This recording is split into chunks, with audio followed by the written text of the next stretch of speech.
నమస్తే అండి. నేను కాకినాడ ఎస్ఓఎస్ కంపెనీలో జాబ్ చేస్తున్నాను. అయితే ఇప్పుడు ఉన్న కరోనా సమస్య వల్ల ప్రజానీకం అంతా కూడా చాలా ఇబ్బందులు ఫేస్ చేస్తున్నారు.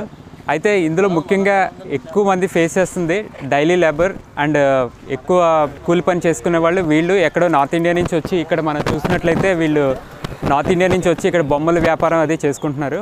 అయితే వీళ్ళు ఫేస్ చేస్తున్న ప్రాబ్లం ఏంటంటే డైలీ వీళ్ళకి కనీస సదుపాయాలు కూడా లేకుండా చాలా ఇబ్బందులు ఫేస్ చేస్తున్నారు. సో దానికోసం ఎంతోమంది ముందుకొచ్చి ఏదో రకంగా సాయపడదామని చెప్పేసి ఎంతోమంది పెద్దలు ముందుకు వస్తున్నారు.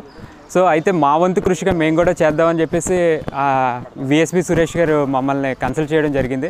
సో ఆయన మా మీద ఉన్న గౌరవంతో శంకర్ తప్పకుండా రా, నువ్వు ఏదో రకంగా చేద్దాం మన అందరూ కలిసి అనే ఉద్దేశంతో ఆయన చెప్పడంతో మేము అందరం ముందుకొచ్చి ఆయనకి చేయడం జరుగుతుంది.